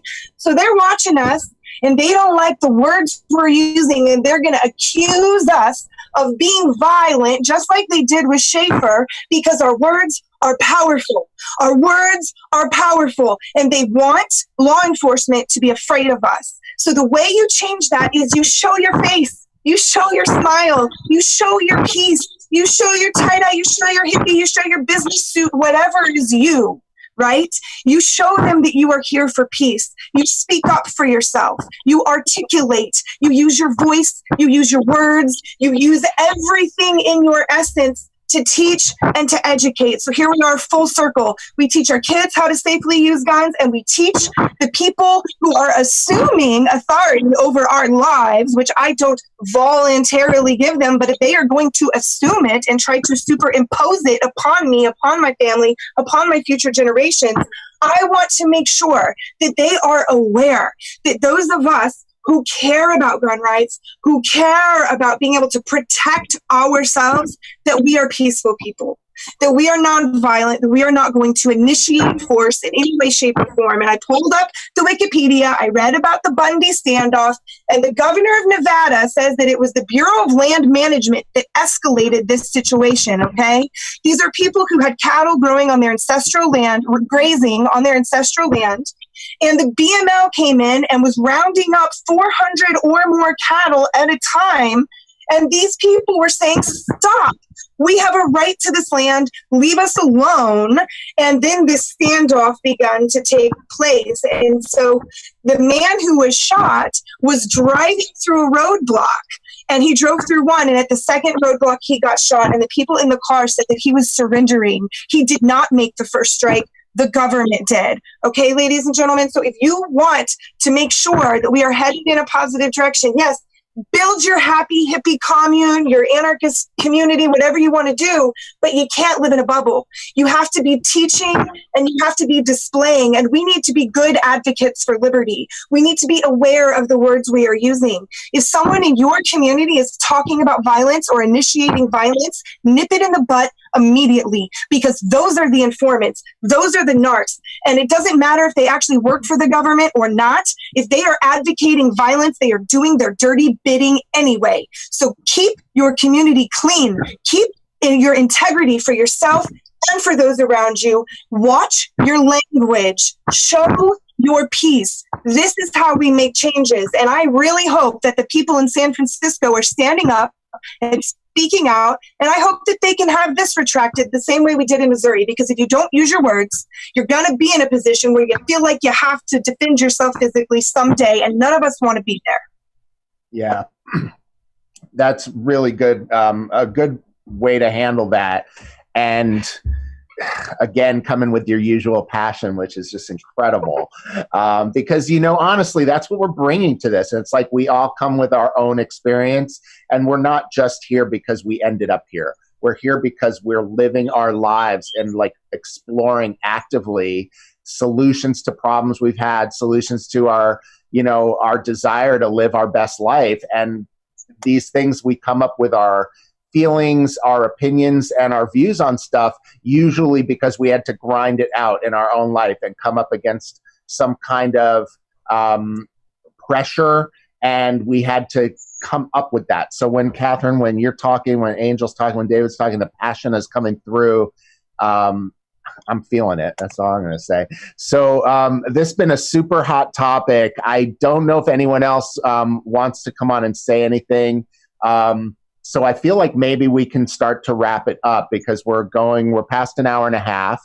We do have some announcements that I'll do after we do our round robins, and then anyone stick to the end. I'll give some announcements. Anyone who's watching this, I should have said this at the beginning of the call, but anyone who's watching this call on Twitch, DLive, Facebook, YouTube, if you, for any reason, want to come on and join us here in the Zoom part of the conversation, so you can be on the call with us and actually talk with us, and you aren't sure for any reason how to register, go to our website, anarchapulco.com/Zoom series. Okay, no dots or dashes. I'll type it into the chat here, but it's anarchapulco.com /Zoom ZOOM series SERIES, and that'll take you right to the page on our website where you can register for these Zoom calls and you can hop on and be part of the conversation with us. So if you're not on the Zoom part of the conversation this week, maybe we'll see you here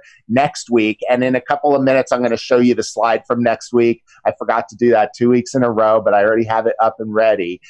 So before that, let me throw this around to Catherine, David, and Angel to kind of say our closing thing. And then I'll make the last announcements. I'll show the slide from next week, and we'll take it from there. Hey, before you do that, there's a question, I think, on YouTube, and Kat might be a good person to answer this question. What do you think, or anyone here, even from the audience, what do you think is a good gun for a beginner?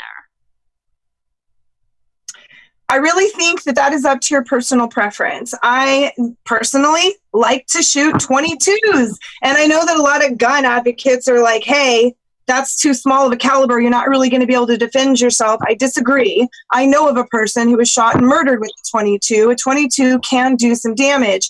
I can hold a 22 with one hand and shoot with it. For me, a 9mm, I have a 9mm, and it's too heavy for me to shoot with one hand. And to me, that's not something that I can use in a situation where there's a real risk. What if I have to hold a child and defend them, right?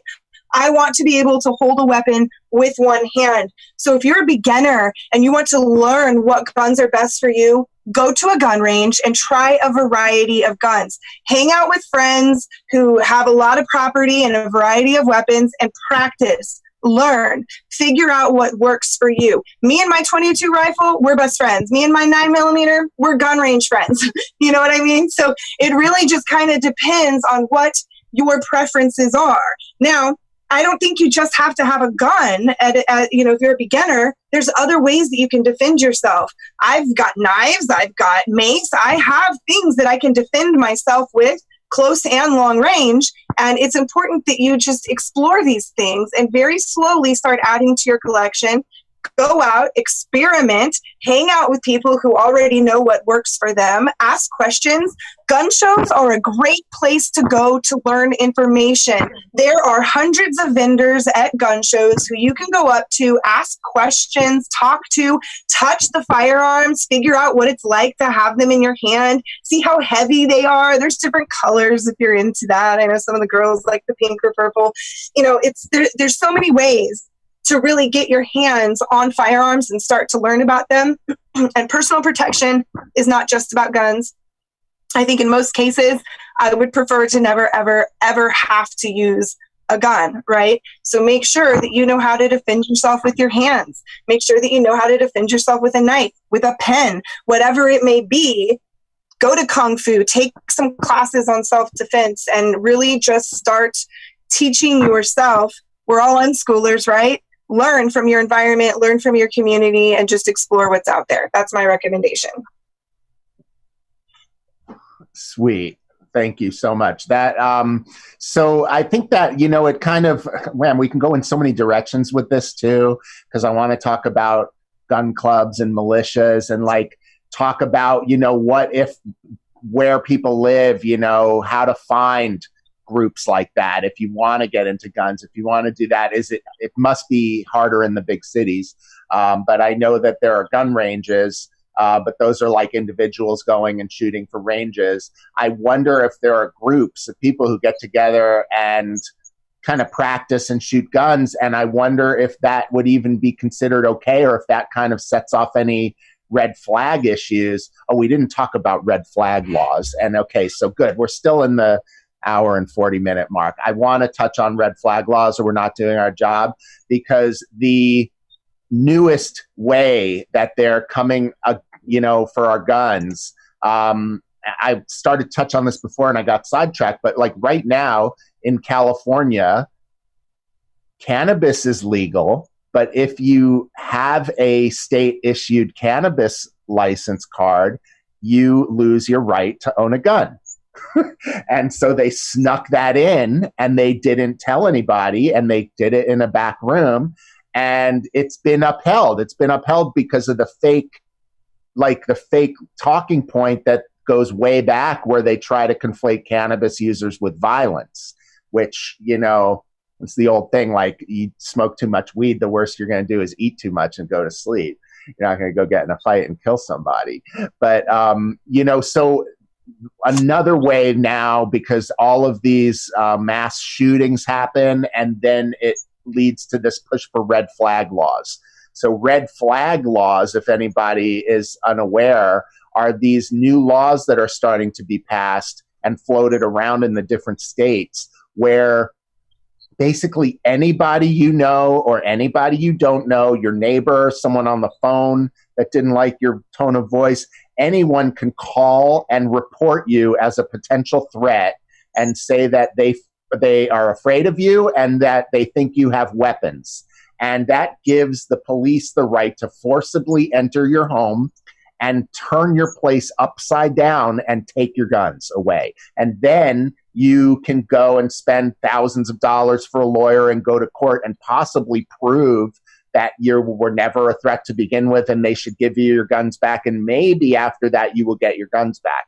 But how many thousands of dollars did you have to spend, your invasion of your privacy, your civil rights, the taking away of your weapons, based on some anti-gun fanatic freak that just wants to take away everyone's guns who has guns, because you didn't say hi to them a nice way, or they, wanted whatever. So I'm not sure there are solutions to it, but I feel like it's really important that everyone is well aware of all of the dirty tricks that the state is playing to try and limit people's guns. I know, Angel, I saw something you chatted a while back about, like, it's kind of annoying to talk about the Second Amendment because the whole thing in itself has to validate people's guns rights from the state. And why do we even need to give it lip service? And I fully feel you on that. I fully do. I just don't know how to talk about it without bringing it up. But it's like, you're absolutely right, because once you buy into the right that we need the Second Amendment to give us the right in the first place, you're also giving them the right to restrict it through all these other things, like these red flag laws and anti-cannabis laws. Catherine, go ahead. I see it a little differently. I see the Bill of Rights as a restriction on government. It is clearly stating that we have the right to keep and bear arms. Therefore, they don't have the ability or the right to regulate in any way. Now, unfortunately, we, the people of the United States, voters, whoever, allowed government to move away from abiding by the actual Bill of Rights. To me, the Bill of Rights it's not a document that tells you what your rights are. It's a document that tells the government what your rights are, in part. And it clearly states in the 9th Amendment to the United States Constitution that the rights that are not listed in the Bill of Rights and in the Constitution are still rights that belong to the people. You still have those rights, whether or not they are listed in this document. But it was designed purposefully to be a restriction on government. Now, I mean, we can have a whole conversation about the Constitution and tipping that sacred cow and what, that silly piece of paper ultimately is that it doesn't free us. We free ourselves. We're free because we're inherently free, not because of a piece of paper, not because some dudes wrote it down and said that we are, that we aren't. We're free because we're human beings.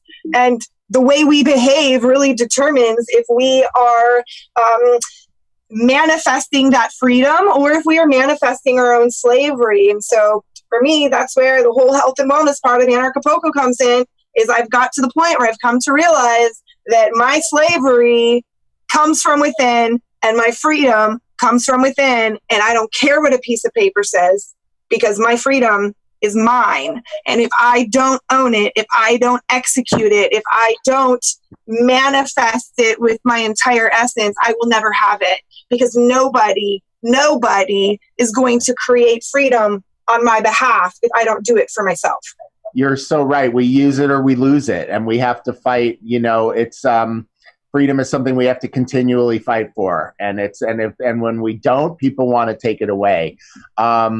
The price of liberty is eternal vigilance. I think that was Thomas Jefferson. There you go. Beautiful quote. So, okay, on that note, I want to throw it around to say our goodbyes and make the last announcements. People are starting to drop from the call, so I feel like we've reached a natural stopping point. So let's go ahead and Angel, David, and Catherine, say whatever last announcements you want. Throw it back to me, and I will give the closing sequence. Hey, yeah. I mean, good talk. I like I said, I don't like to talk about the Second Amendment because the Second Amendment applies to the United States, and we have an international audience, and all of you have a right to bear arms. All of you have a right to defend yourselves.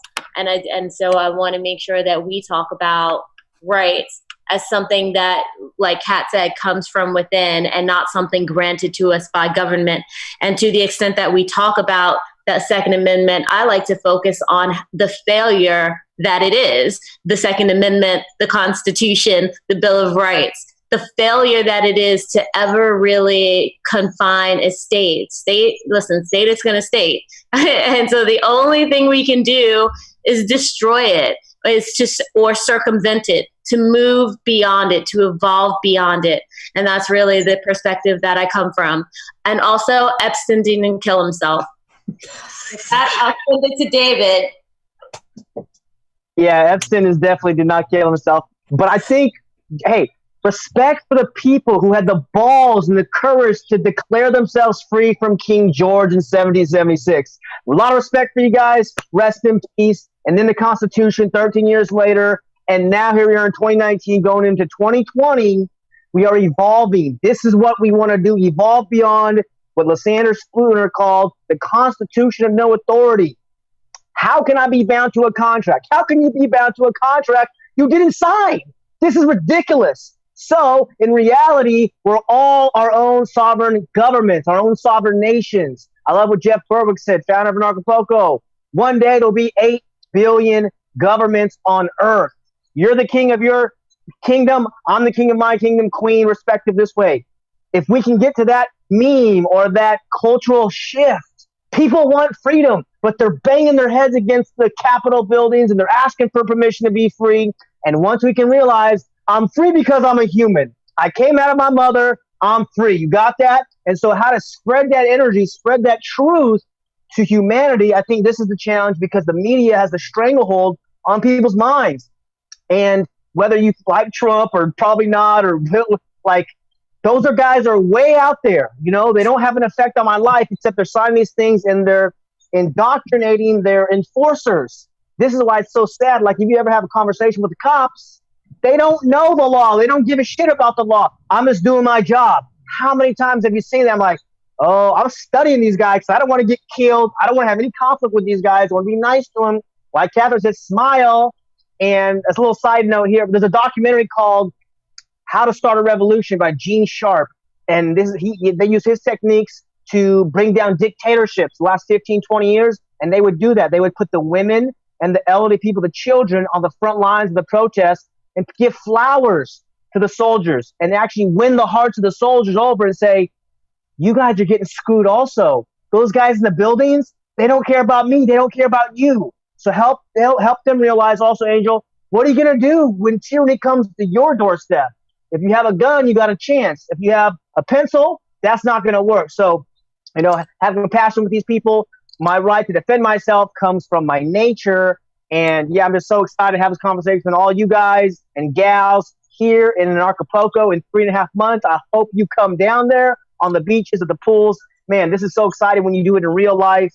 Man, there is a revolution happening. I think anarchy, voluntarism is the solution. I think this idea that we own ourselves, we don't aggress against other people, we have a right to self-defense, I think this really is the next level consciousness if we can help humanity get there, as we can. Thank you. Awesome, right. David. I just want to remind everybody that laws do not control people. They don't control you. They don't control me. They don't control anyone in government. Laws don't control people, so laws are not going to prevent gun violence. In fact, laws can enable gun violence by keeping the guns in the hands of the criminals and out of the hands of good, peaceful people. And when the only people in a society who have weapons are the people who are printing the money, you have the perfect recipe for a totalitarian government. It is imperative and important that we as free people maintain our freedom by constantly talking, communicating, and showing others that guns exist and they don't kill people. It's people who point them at others and shoot them. It is people who initiate violence. Those are the people who are murdering and hurting other people. It's not the guns themselves. And we spread that awareness by being peaceful gun owners, by having conversations with our legislators if you are interested in political activism, and by simply existing as a free person in a state of peace. Your freedom comes from within. It's not granted to you by any piece of paper. No paper can control anybody. The words on paper don't dictate the morality or the behavior of a society. It is the individuals living within that community who do.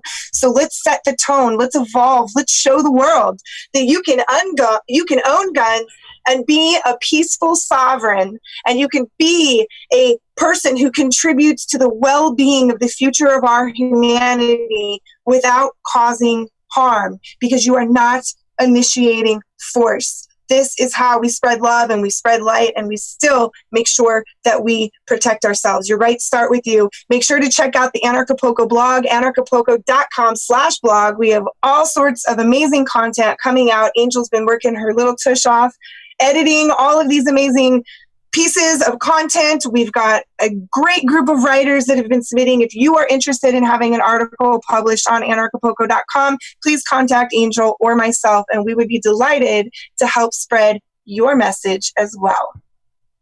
Awesome. Thank you so much, Catherine. So, so we have covered guns from a variety of perspectives today. We've talked about the individual sovereignty. We've talked about the state control. We've talked about the levers where they're trying to chip away at our rights. And we've talked about solutions and different ways that we can come at moving the needle. And so some of the takeaways that I'm taking away is to, keep the communication open, talk to people who own guns, learn about them, go shoot them, learn how to use them, demystify them. And most importantly, don't let your rights be taken away without saying anything and without speaking up and speaking out. So a few announcements I want to cover before we say goodbye, just to remind you guys that our hotel rooms are available and they're selling out fast. So you get those on our website, anarchapulco.com. Our first round of main stage speakers have been announced, so you can check that out. Just check out our menu. We've got so many resources there. So again, share our ebook, join our conversations, check out our FAQ so you can learn what to expect, and make sure that you open up all of our emails from our newsletter. Now, one thing I want to tell you that I've been super busy in these last few days is that I just shot all the affiliate training videos. So any of you who are part of our community who have been interested in kind of anarcho-capitalism and living anarcho-capitalism yourself and learning how to make money online by helping us share the message of anarchy and help us grow our community and sell more tickets. We have a soup to nuts training that I just shot. I'm going to be editing these videos in the next couple of days, and they're going to be up and ready very soon. And you guys are going to love these. Okay. So like something that I love to do is help people with technical side of stuff. I don't consider myself a technical wizard, but I'm very proficient and I'm a pretty good explainer. So what I like to do is hold your hand through kind of everything from coming to the first page of our website, signing up as an affiliate, to like how to use our resources, how to think about affiliate marketing, best practices, everything that you'll need to know to kind of get you from point A to point B, of kind of knowing that we have this referral rewards program called an affiliate program and you want to know more about it and how to make use of it and maybe how to even understand the basic concepts of how to share a link and share a coupon and how you get paid and how that works. I'm going to unpack all of that and demystify it all in our Anarchapulco affiliate training. Really, really excited to roll that out to you guys. It's going to help empower you guys. For anyone who's interested in helping us share the word that way and put some money in your pockets at the end of the year, which is fantastic.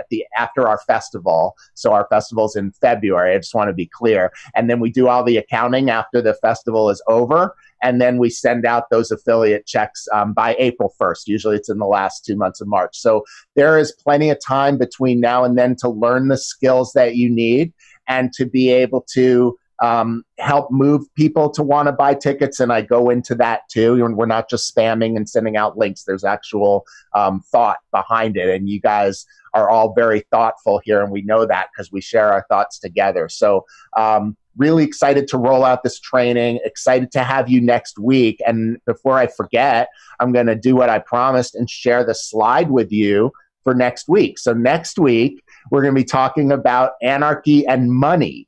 So we're talking about banks and money itself, cryptocurrency, and financial autonomy. So as you know, Cryptopulco is a huge part of Anarchapulco. We have a huge crypto community, and there's a lot of crypto enthusiasts in this community. So we're going to be talking about money and from all those different angles, state control, Federal Reserve, gold standard, cryptocurrency, all of the above. So next week, that's what we're going to be getting into. And we can't wait to see you here on Conversations with Anarchy. So with that, I'm going to sign off and wish you all a fond farewell and just say on behalf of Angel and David and Catherine and Jessica and the whole Anarchapulco team, we love you. We are so happy to have you here. We love this part of the week. This is my favorite day of the week, and we can't wait until next week. So see you next time on Conversations in Anarchy. Bye, Simone. Bye, Ken. Bye, Danny. Bye, Tony. Bye, everyone. Got next week. Bye.